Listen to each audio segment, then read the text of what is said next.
Hello guys, ഇന്ന് ഞങ്ങളുടെ wedding ആനിവേഴ്സറിയാണ്. അപ്പോൾ 2 വർഷമായിരിക്കുകയാണ്.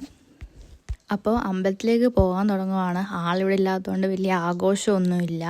അതിനിടയിൽ വീഡിയോ കോളൊക്കെ ചെയ്ത് വിഷൊക്കെ തന്നിട്ടുണ്ടായിരുന്നു. സത്യം പറഞ്ഞാൽ ഇങ്ങനെയുള്ള സന്ദർഭങ്ങളിലായിരിക്കും ആളെ നമ്മൾ കൂടുതൽ മിസ് ചെയ്യാറ്. ഒട്ടുമിക്ക എല്ലാ സോൾജേഴ്സിൻ്റെ വൈഫും എക്സ്പീരിയൻസ് ചെയ്തിട്ടുള്ള കാര്യമായിരിക്കും. കാരണം ഏതൊരു ഫാമിലി ഫംഗ്ഷൻ വന്നാലും എല്ലാവരും ഉണ്ടെന്ന് പറഞ്ഞാൽ ആ സമയത്ത് നമ്മൾ തനിച്ചായ പോലത്തെ ഒരു ഫീലായിരിക്കും നമുക്കുണ്ടാവുക. Especially if you have a baby, അതിനെ ഒറ്റയ്ക്ക് മാനേജ് ചെയ്യാനുള്ള ബുദ്ധിമുട്ടും. പക്ഷേ ചിലപ്പോൾ എനിക്കതൊരു പ്രൗഡായിട്ടും തോന്നാറുണ്ട്. കാരണം ഒരു കുഞ്ഞിനെ ഒറ്റയ്ക്ക് വളർത്തിയെടുക്കുക എന്നുള്ളത് നിസ്സാര കാര്യമല്ലല്ലോ. ഞങ്ങളുടെ കല്യാണം പക്ക ഒരു അറേഞ്ച്ഡ് മാരേജ് ആയിരുന്നേ. പക്ഷേ എനിക്ക് ഇതുവരെ അങ്ങനെ തോന്നിയിട്ടില്ല. ഡിഗ്രി ഫസ്റ്റ് ഇയർ പഠിക്കുമ്പോഴാണ് ചേട്ടൻ എന്നെ പെണ്ണ് കാണാൻ വരുന്നത്. ഈ പെണ്ണ് കാണലിലൊക്കെ സിനിമയിൽ കണ്ട പരിചയം മാത്രമേ എനിക്കൊന്നും ഉണ്ടായിരുന്നു. എനിക്കും വെറുതെ കളിച്ച് നടന്നത് എന്നോട് കല്യാണത്തിനെ പറ്റി പറഞ്ഞപ്പോൾ സത്യം പറഞ്ഞാൽ എല്ലാവർക്കും ഉണ്ടാകുന്ന പോലത്തെ ഒരു എന്താ പറയുക, ഒരു ടെൻഷനും കാര്യങ്ങളും, എന്തോ അവിടെ ചെന്നിട്ട് എന്താ ചെയ്യും, കെട്ടാൻ പോകുന്ന ആളെങ്ങനെയാണ്, പ്രത്യേകിച്ച് പട്ടാളക്കാരനാന്ന് പറഞ്ഞപ്പോൾ ഞാൻ വിചാരിച്ചു, എൻ്റെ മനസ്സിൽ കുറച്ച് രൂപങ്ങളൊക്കെ ഉണ്ടായിരുന്നു. പട്ടാളക്കാരനാന്ന് പറഞ്ഞപ്പോഴത്തേന് കുറച്ച് ഡിസിപ്ലിനും കുറച്ച് അച്ചടക്കവും ഭയങ്കര ചിട്ടയും അങ്ങനെ നടക്കുന്ന ഒരാളാന്ന് സത്യം പറഞ്ഞാൽ ഞാൻ വിചാരിച്ചത്. അങ്ങനെ പിന്നെ പരസ്പരം അങ്ങോട്ടും ഇങ്ങോട്ടും ഒക്കെ ഇഷ്ടപ്പെട്ട് 2023 ഫെബ്രുവരി 23 ആയിരുന്നു ഞങ്ങളുടെ എൻഗേജ്മെൻറ്റ്. അങ്ങനെ അവിടെ തുടങ്ങി ഫ്രം സ്ട്രേഞ്ചേഴ്സ് ടു സോൾമേറ്റിലേക്കുള്ള യാത്ര.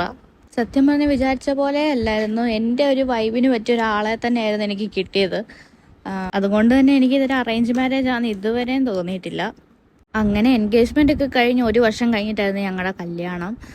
1 വർഷത്തോളം ഗ്യാപ്പുണ്ട് പരസ്പരം അറിയാനും. ആ 1 വർഷത്തിനിടയിൽ എന്തോരം അടി ഉണ്ടാക്കിയിട്ടുണ്ട്, എന്തോരം കരഞ്ഞിട്ടുണ്ട്. പിന്നെ ഒന്ന് ആലോചിച്ചപ്പോൾ കല്യാണമല്ലേ, കുറച്ച് ഡ്രസ്സ് എടുക്കാം, കുറച്ച് ഒരുങ്ങിയൊക്കെ ഒന്ന് നടക്കാം, അങ്ങനെയൊക്കെയുള്ള തോട്ടമുണ്ട്. ഫോട്ടോ എടുക്കാം കുറച്ച്.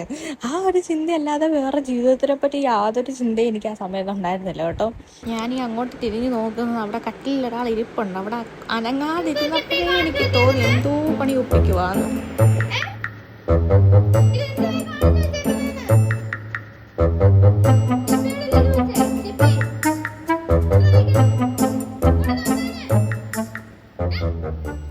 പറഞ്ഞില്ലായിരുന്നോ, എനിക്ക് അറേഞ്ച് മാരേജ് ആണെന്ന് എനിക്ക് തോന്നുന്നേ ഇല്ലായിരുന്നു. സത്യം പറഞ്ഞാൽ ലവ് മാരേജിൻ്റെ ഒക്കെ പോലെ അറേഞ്ച് മാരേജ് ആണെങ്കിൽ ലവ് മാരേജിൻ്റെ ഒരു പ്രതീതിയായിരുന്നു. സത്യം പറഞ്ഞാൽ എല്ലാ ലീവിനും നാട്ടിൽ വരുമ്പോഴും ചേട്ടനെ കാണാൻ വരികയും സംസാരിക്കുകയും കറങ്ങാൻ പോവുകയും ഒക്കെ ചെയ്യുമായിരുന്നു.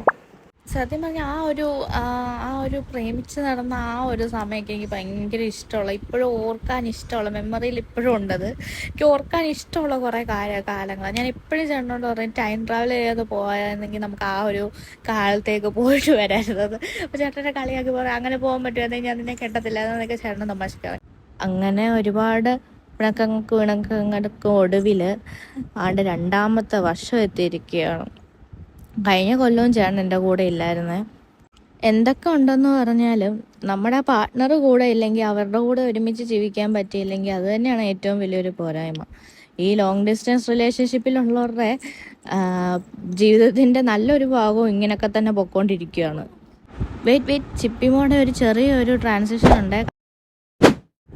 ഈ ഇരിക്കുന്ന ആളുണ്ടല്ലോ, ഞാൻ പറഞ്ഞ ആ പോരായ്മയെ പരിഹരിക്കാൻ വന്നെത്തിയ ആളാണ് ഈ ഇരിക്കുന്നത്. ലേശം ഒരു ആശ്വാസം കിട്ടിയത് ഇവള് വന്നപ്പോഴാണ്. കല്യാണം കഴിഞ്ഞ ആദ്യ കുറേ മാസങ്ങളിലൊക്കെ ഭയങ്കര ഒറ്റപ്പെടലായിരുന്നു. അങ്ങനെ ഞാൻ എൻ്റെ വീട്ടിലിവിടെ ആയിട്ടൊക്കെ കുറേ കാലമൊക്കെ കഴിച്ച് കുറച്ച് നാളൊക്കെ കഴിഞ്ഞപ്പോൾ ഒരു 5-6 മാസമൊക്കെ ആയപ്പോഴത്തേനും ഞാൻ പിന്നെ പ്രഗ്നൻ്റ് ആണെന്ന് അറിഞ്ഞു. കഴിഞ്ഞ വെഡിങ് ആനിവേഴ്സറിക്ക് ഞാൻ ചിപ്പിയെ പ്രഗ്നൻ്റ് ആയിട്ടിരിക്കുന്ന സമയമായിരുന്നു. ഒരു കണക്കിന് ആലോചിച്ചാൽ നമ്മളെക്കാളും ഒറ്റപ്പെടലായിരിക്കും നമ്മുടെ പാർട്ട്ണറുടെ കാര്യം. കാരണം അവരവരുടെ സ്വന്തം വീടും നാടും കുഞ്ഞിനെയൊക്കെ ഉപേക്ഷിച്ച് വല്ലയിടത്തും പോയി കിടക്കുന്നത് നമുക്ക് വേണ്ടിയിട്ടല്ലേ.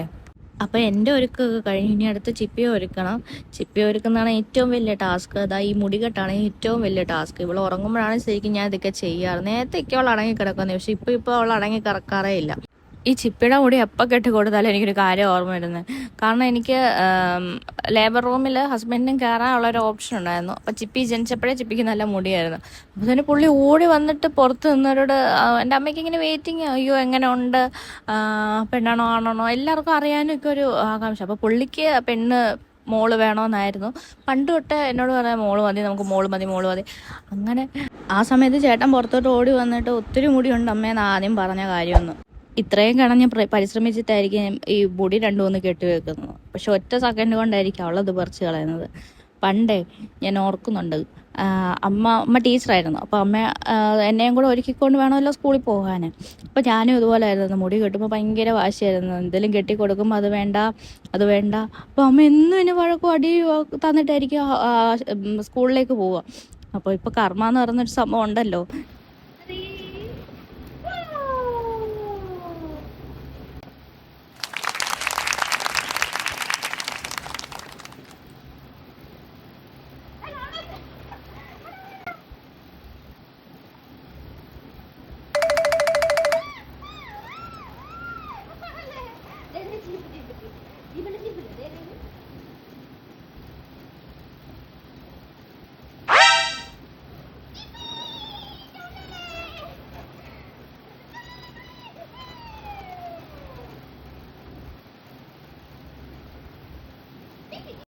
അങ്ങനെ ഏകദേശം ഒരു വിധേനയ്ക്ക് ചിപ്പി ഒരുക്കിക്കൊണ്ട് വന്നേക്കുന്നു.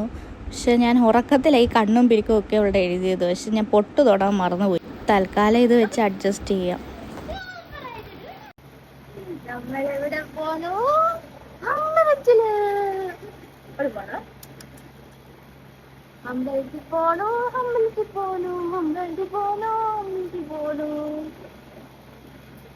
പോയിട്ട് വരാതെ